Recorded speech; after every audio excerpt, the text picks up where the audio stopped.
Ma fiancée a annoncé, j'ai mis ta voiture en vente sur Facebook Marketplace pour 5000 $. Quelqu'un vient la chercher dans 1 heure. Nous avons besoin de l'argent pour mon enterrement de vie de jeune fille. J'ai répondu, vente rapide, puis j'ai appelé la police pour tentative de vol et j'attendais avec les agents l'acheteur s'est présenté. Quand elle a dû expliquer aux policiers pourquoi elle vendait un bien qui ne lui appartenait pas. Moi, homme de 30 ans, je suis debout dans mon garage, en train de regarder ma fiancée se faire menotter. Ce n'est pas vraiment comme ça que j'imaginais mon mardi. J'ai reçu le SMS à 14h13. Je suis sur un chantier, en pleine installation d'un panneau. Mon téléphone vibre. Notification Facebook. Amber m'a identifié dans une publication. Une Ford Mustang Fastback de 1967, 5000 $ en espèces. Doit partir aujourd'hui. L'acheteur vient la chercher à 16h. Premier arrivé, premier servi, avec des photos de ma voiture. La voiture que j'ai passé 4 ans et 22 000 $ à restaurer. La voiture dont Amber sait que je suis obsédé. La voiture qui est littéralement mon fonds de pension sur roue, mise en vente pour 5000 $. Je l'ai appelée. Elle a répondu en chantant, « Salut chérie, tu as vu? Pourquoi ma voiture est sur Facebook? Oh mon Dieu! » Alors, avec Tiffany, on organisait le voyage à Vegas, et il nous manquait 3200 $ pour la villa.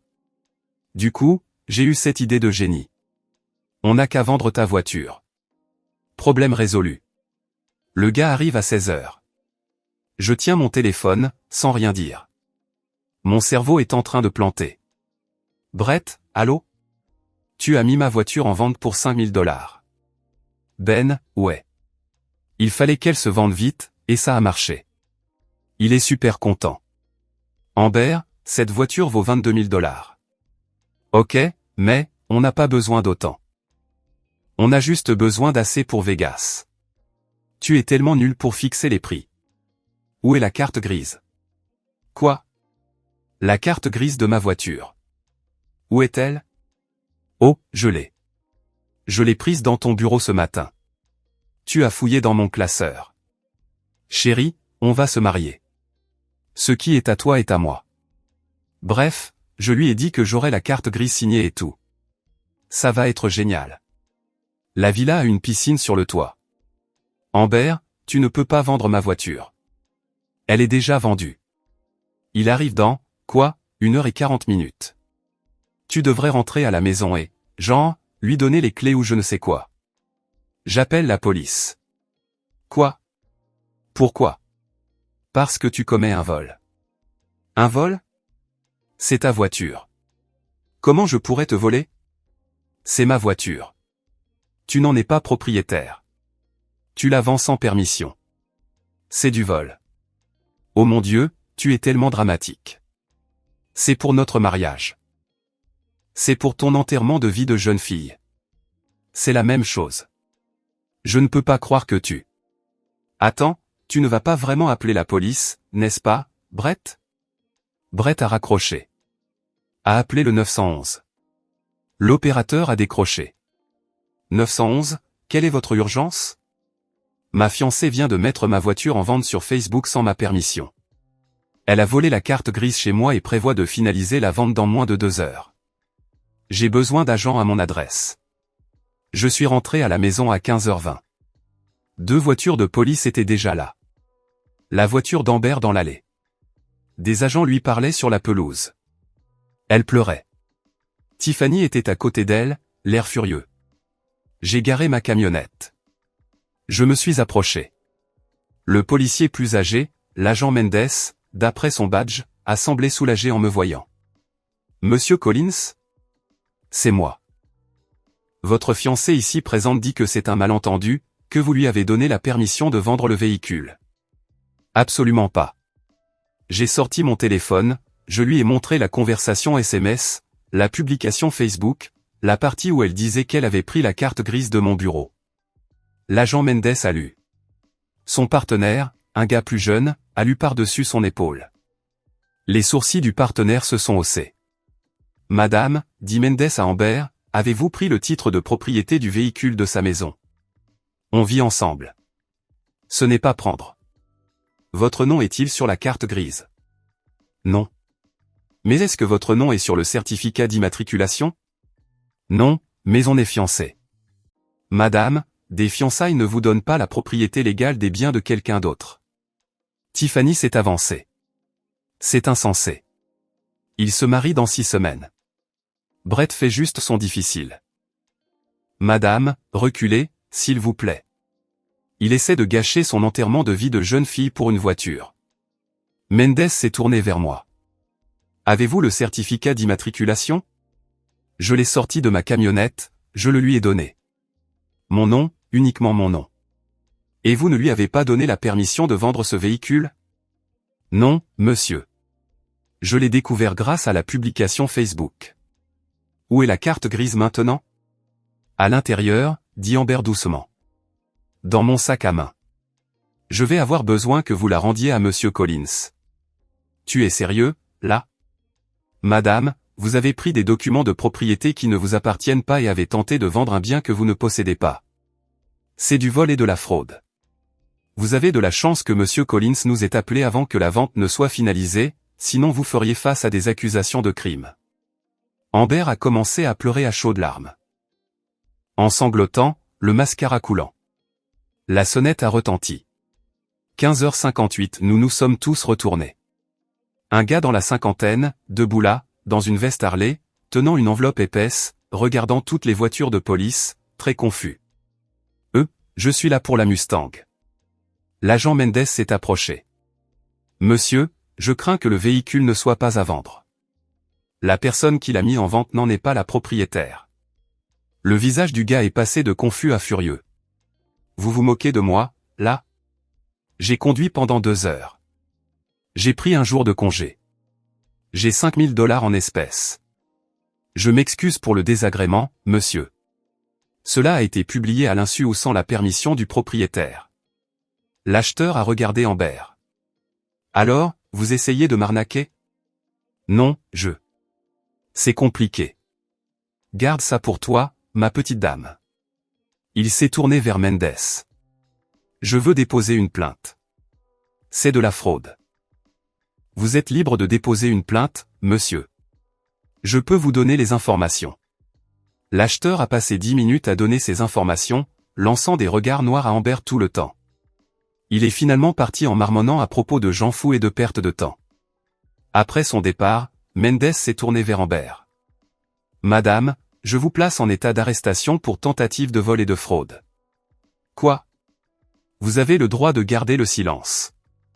Brett, arrête ça. Tout ce que vous direz pourra et sera utilisé. Je suis ta fiancée. Point contre vous devant un tribunal. Tiffany filmait avec son téléphone. C'est insensé. Il l'a fait arrêter. Madame, rangez ce téléphone ou vous serez accusée d'entrave à la justice. Tiffany a baissé le téléphone mais a continué d'enregistrer. Ils ont menotté Amber. Elle a crié tout le temps, disant que je ruinais nos vies, que je détruisais notre mariage, et que tout le monde allait savoir quel genre de personne j'étais. Alors qu'il la mettait dans la voiture, elle m'a regardé à travers la vitre, toujours en pleurant. Je faisais ça pour nous. J'ai regardé la voiture de police s'éloigner. Je suis resté là, dans mon allée. Tiffany à côté de moi, filmant toujours. Tu es un monstre, dit-elle. Elle a essayé de voler ma voiture pour votre mariage. Pour son enterrement de vie de jeune fille. Il y a une différence. J'espère que tu es heureux. Tu viens de la détruire. Elle s'est détruite elle-même quand elle a volé ma carte grise et commis une fraude. Tiffany est montée dans sa voiture et a démarré en trombe. L'agent Mendes est resté en retrait. Monsieur Collins, elle est en détention préventive en attendant sa caution. Vous devrez passer au poste demain pour faire une déclaration officielle. D'accord. Et monsieur, changez vos serrures. Mettez vos documents importants quelque part où elle ne connaît pas, j'y comptais bien. Il est parti. Je suis rentré. J'ai trouvé ma carte grise dans le sac à main d'Amber sur le comptoir de la cuisine. Exactement là où elle avait dit qu'elle serait. Ma Mustang, toujours dans le garage, saine et sauve, et ma fiancée est en détention au comté. Quelle journée! Mise à jour, 48 heures se sont écoulées depuis l'arrestation d'Amber. J'ai des nouvelles, et elles sont folles. Alors, Amber a payé sa caution vers 20 h ce soir-là. 2500 $. C'est Carol, sa mère, qui a payé. Je le sais parce que Carol m'a appelé à 21 h depuis le téléphone d'Amber. Brett, je viens de payer 2500 $ pour sortir ma fille de prison à cause de toi. À cause des choix d'Amber, Carol. Elle essayait de faire quelque chose de bien pour son mariage. Elle a volé la carte grise de ma voiture et a essayé de vendre ma voiture pour un quart de sa valeur. Tu n'étais pas obligé d'appeler la police. Qu'aurais-je dû faire? La laisser commettre une fraude criminelle. Tu es absolument ridicule. Amber est anéantie. Elle est humiliée. Tout le monde sait qu'elle a été arrêtée. Peut-être qu'elle n'aurait pas dû commettre un crime sur Facebook.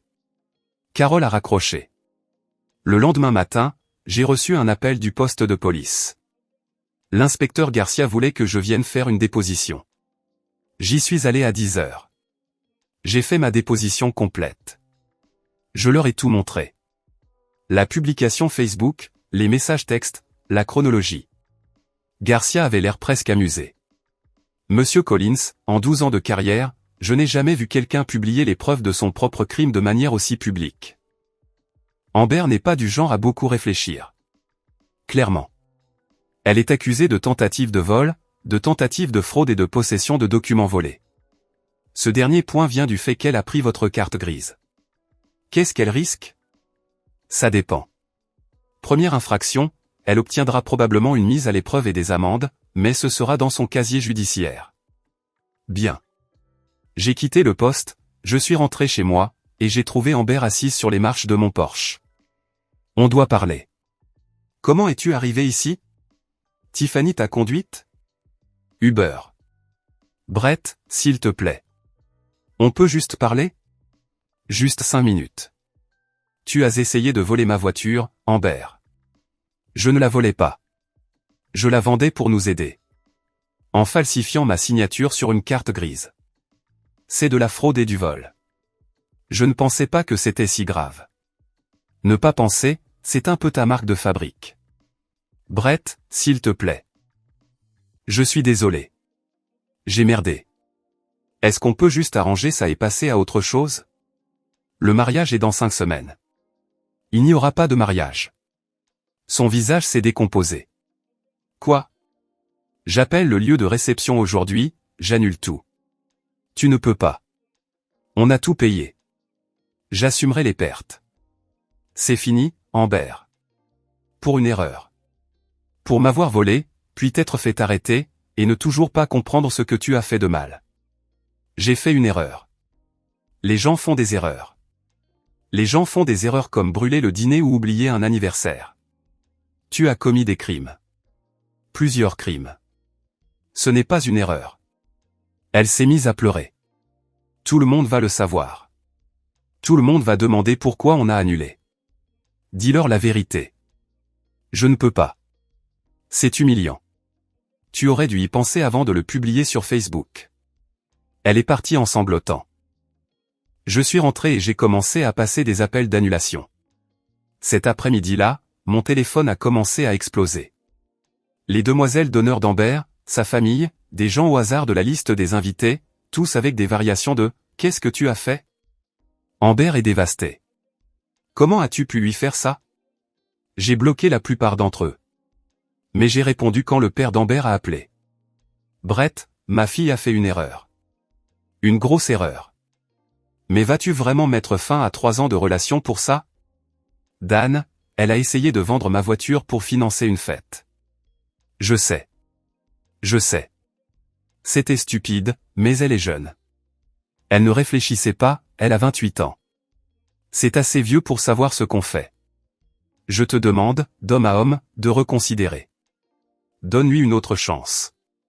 Dan, même maintenant, Amber ne pense pas avoir fait quoi que ce soit de mal. Elle pense que j'ai surréagi.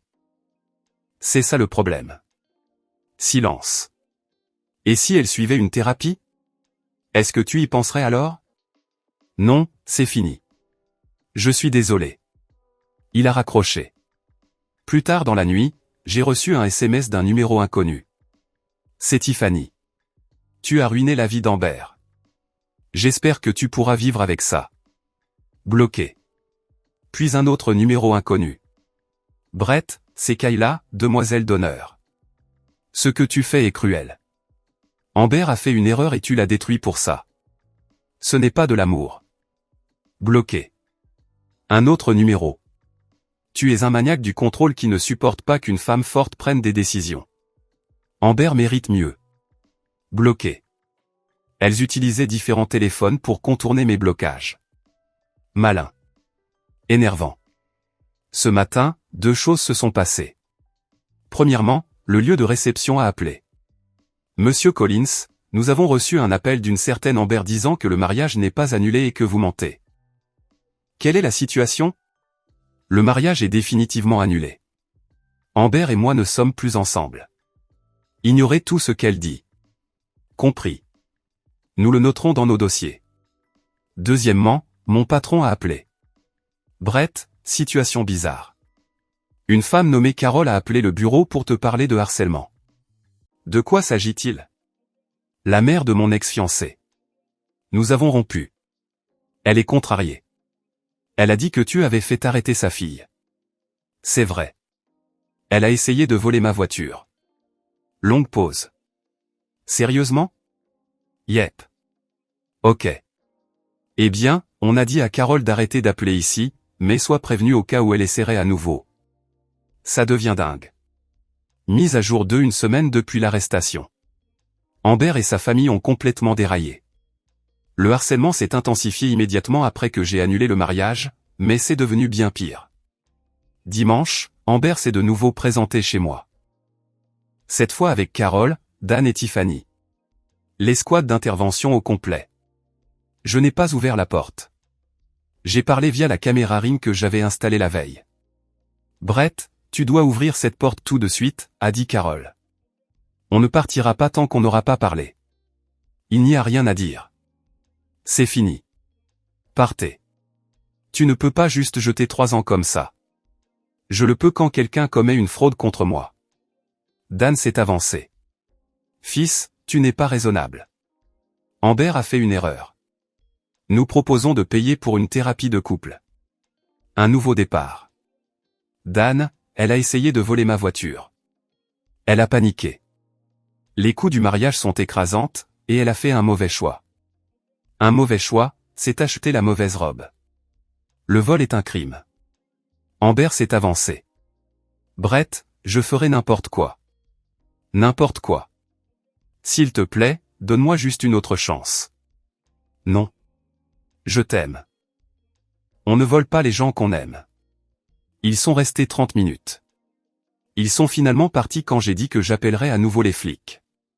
Lundi, j'ai reçu un SMS du lieu de réception. Monsieur Collins. Amber a de nouveau appelé, insistant sur le fait que le mariage est maintenu. Elle exige que nous honorions le contrat. Veuillez nous conseiller. Je les ai appelés. Amber n'est pas autorisée à prendre des décisions concernant cet événement. Si elle rappelle, ne lui parlez pas, compris. Nous pourrions avoir besoin d'une confirmation écrite de votre part. Je leur ai envoyé un email. Clair et net. Mardi, les choses sont devenues bizarres. J'ai reçu un appel de ma compagnie de carte de crédit. Monsieur Collins, nous appelons au sujet d'une activité suspecte. Quelqu'un a tenté de débiter $3200 sur votre carte pour une location immobilière. Nous l'avons refusé. Voulez-vous confirmer que vous n'avez pas autorisé cela? Je ne l'ai pas fait. D'accord. La carte a été signalée. Vous en recevrez une nouvelle dans 5 à 7 jours. Plus tard, j'ai découvert qu'Amber avait essayé de réserver la villa de Vegas en utilisant les informations de ma carte qu'elle avait encore enregistrées dans son téléphone. Quand ça a été refusé, elle a appelé la compagnie en prétendant qu'il y avait une erreur et qu'elle était définitivement autorisée. Ils ne l'ont pas cru. Mercredi, la véritable option nucléaire. J'ai reçu un appel de mon propriétaire. Brett, quelqu'un a vandalisé ta voiture. J'ai appelé la police. Tu devrais rentrer. J'ai quitté le travail immédiatement. Je suis arrivé à 14 heures. Ma Mustang dans l'allée. Toutes les vitres brisées, les pneus crevés, le capot rayé avec les mots « Tu aurais dû la vendre ». La police était déjà là. L'agent Rodriguez prenait des photos. M. Collins, des caméras de sécurité? Je viens de les installer. Laissez-moi vérifier. J'ai sorti les images de la caméra Ring de ce matin-là. 6h47, clair comme le jour.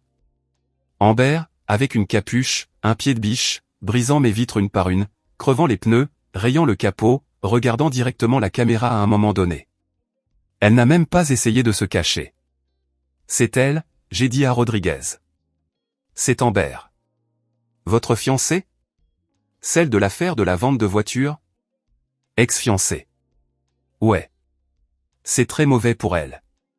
C'est une destruction de biens criminels. Elle est déjà en attente d'accusation. Je veux porter plainte. C'est déjà noté. Nous allons émettre un mandat d'arrêt. Estimation des dommages, 8400 $. Vitres, pneus, correction de la peinture, detailing. L'assurance couvrira la majeure partie, mais quand même. Amber a été de nouveau arrêtée cet après-midi-là, chez Carole. Elle était en pyjama, en train de manger des céréales. Cette fois, méfait criminel, vandalisme criminel, violation des conditions de libération sous caution. Pas de caution cette fois. Le juge a dit qu'elle présentait un risque de fuite et un danger pour les biens. Elle est en détention au comté depuis mercredi. Carole m'a appelé depuis 6 numéros différents jeudi. J'ai finalement répondu au 6e. Ma fille est de nouveau en prison à cause de toi. À cause de ses choix, Carole. Elle a détruit ma voiture. Tu l'as poussée à bout. Tu as annulé le mariage. Tu l'as humiliée. Donc la destruction de biens est justifiée? Elle était émotive. Elle ne réfléchissait pas, elle avait l'air plutôt lucide dans la vidéo. Elle a pris son temps avec chaque vitre. Tu es un homme cruel et vindicatif. J'espère que tu pourriras. J'ai raccroché, bloqué tous les numéros. Vendredi, l'avocat que j'avais consulté auparavant, Gary Fletcher, a appelé. Brett, je regarde les informations locales. Ils diffusent un reportage sur une mariée délaissée arrêtée pour vandalisme de voiture. Ils utilisent la photo d'identité judiciaire d'Amber. Sérieusement? Ouais.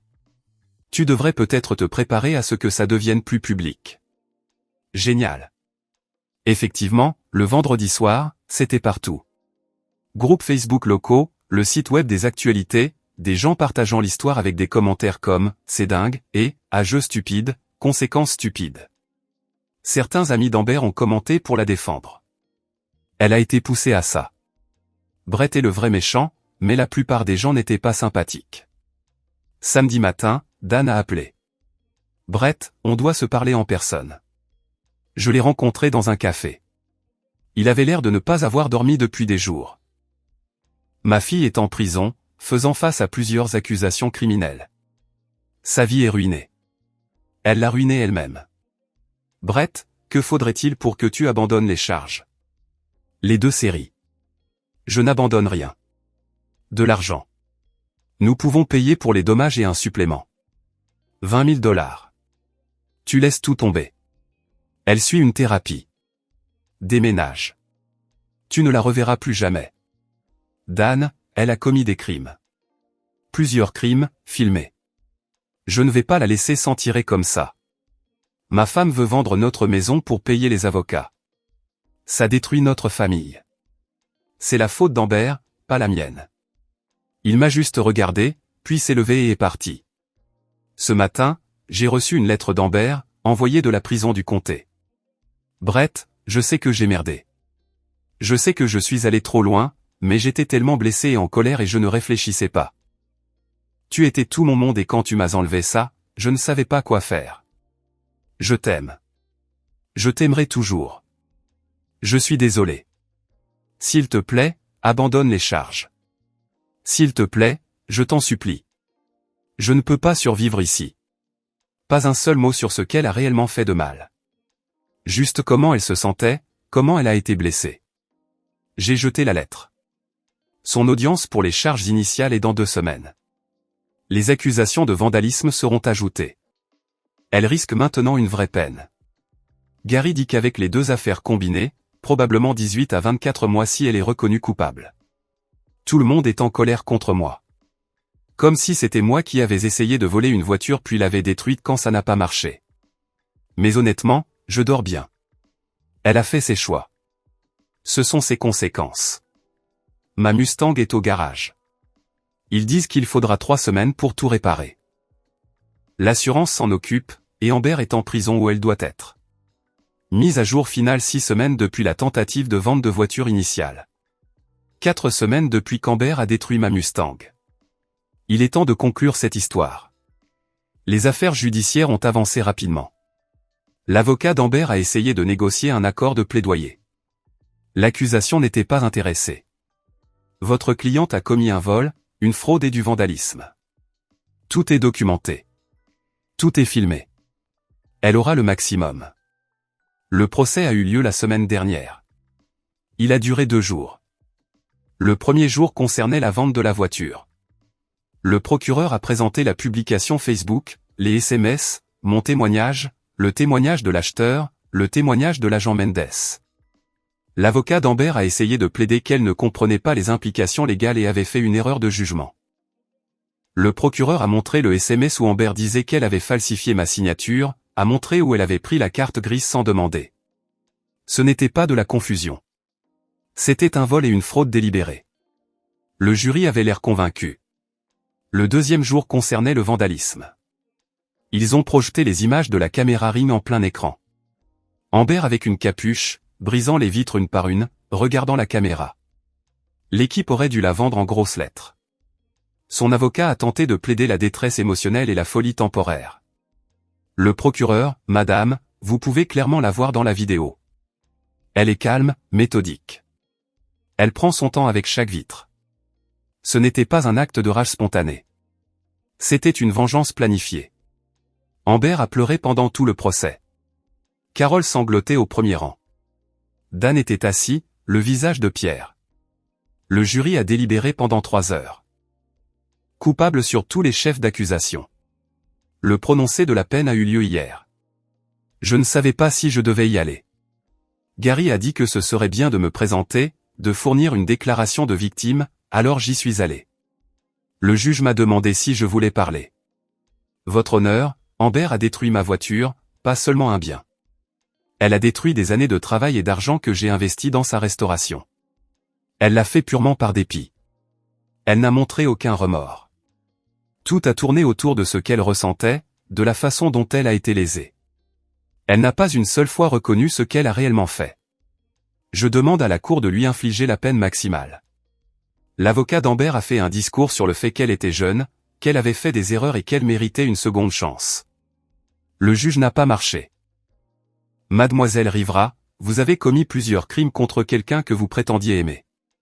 Vous l'avez volé. Vous avez tenté de frauder à la fois lui et un acheteur innocent. Quand cela a échoué, vous avez détruit pour $8 400 de biens.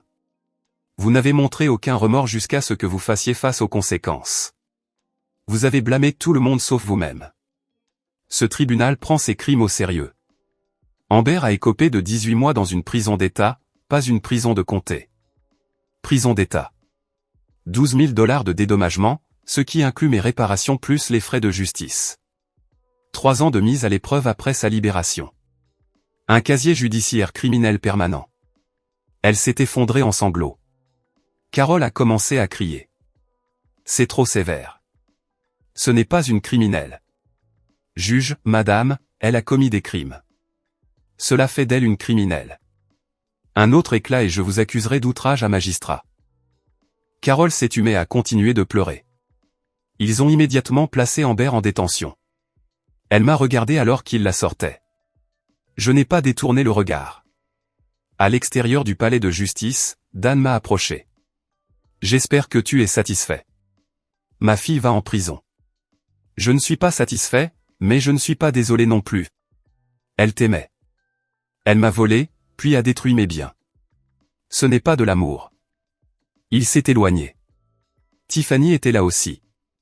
Elle a essayé de me prendre à partie. C'est toi qui as fait ça. Tu aurais pu abandonner les charges. Tu voulais qu'elle aille en prison. Je voulais qu'elle fasse face aux conséquences des crimes qu'elle a commis. Elle était émotive. Elle a fait une erreur. Les erreurs sont accidentelles. Elle a intentionnellement commis des crimes, 2 fois. Tu iras en enfer pour ça. Je te garderai une place. La sécurité a dû l'escorter plus loin. Les conséquences. Amber est en prison. Le sera pour les 18 prochains mois au minimum. Le mariage de Carole et Dan est apparemment en train de s'effondrer. Carole reproche à Dan de ne pas en avoir fait assez. Dan reproche à Carole d'avoir élevé Amber pour qu'elle se croie tout permis.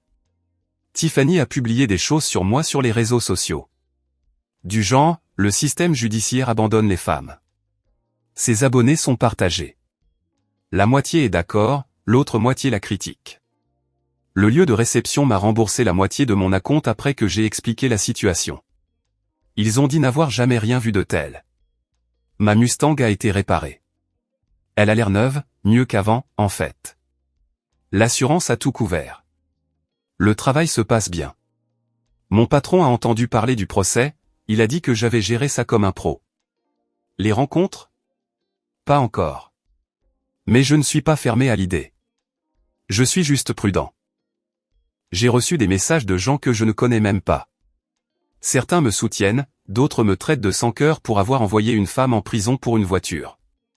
Voici ma réponse. Il n'a jamais été question de la voiture.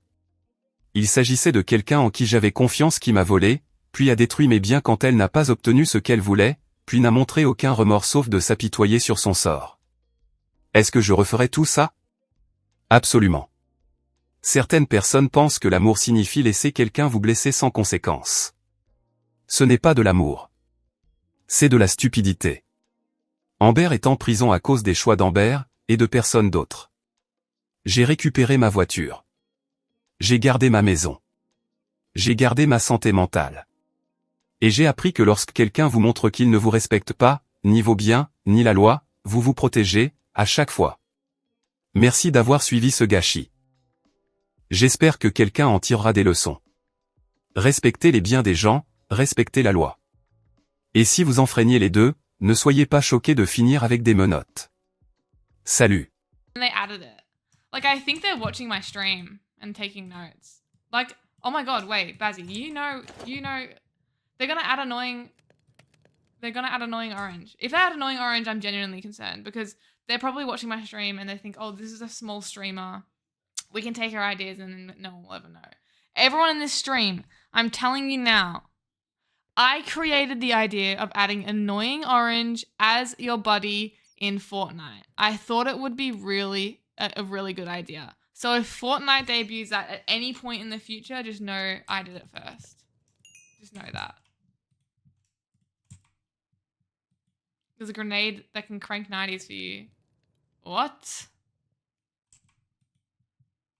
Wait, what do I need? Pants. I always forget my damn pants. In the game, in real life.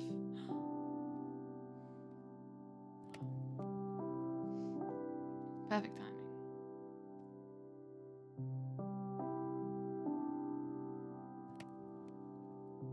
Cozy gaming, by the way.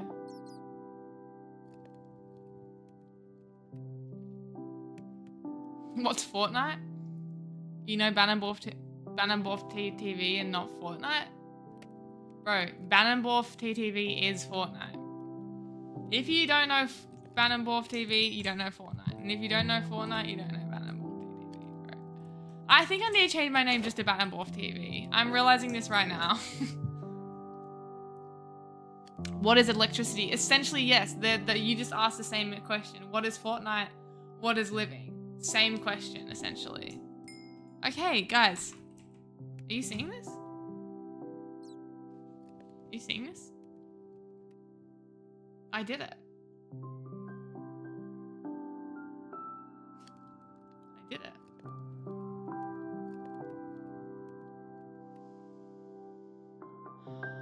Let's take in this moment.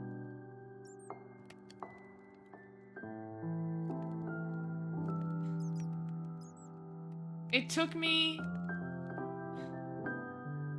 4 hours and 20 minutes. Wait, that's genuinely awesome that I am. It took me 4 hours and 20 minutes of playing Minecraft. Of dying. I lost so many children. my 2 dogs, my 2 cats, and my chicken. They lost their lives for me to get to this point. It was all worth it. You get diamond armor in 30 minutes? Okay, I wasn't asking.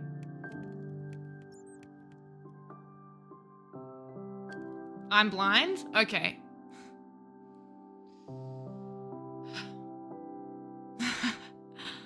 Well, I'm still proud of myself.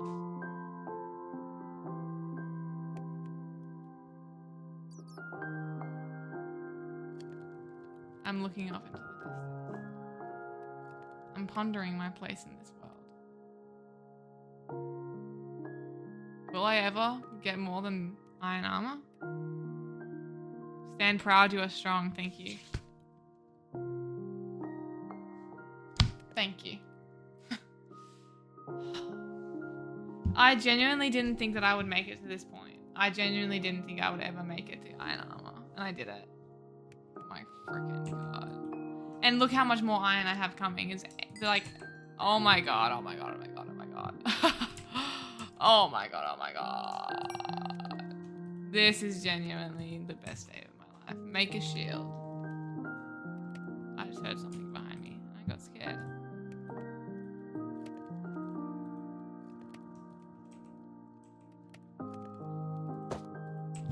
And now I'm gonna make a sword.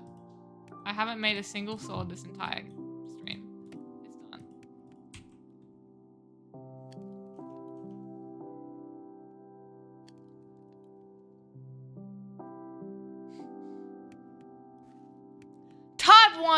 Type 1 in chat if you're proud of me.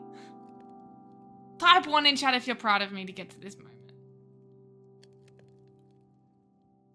Oh my god. Oh my god, I look genuinely awesome. 0. Okay. Thank you, Bazzy. Hey, Norma! 11111. That is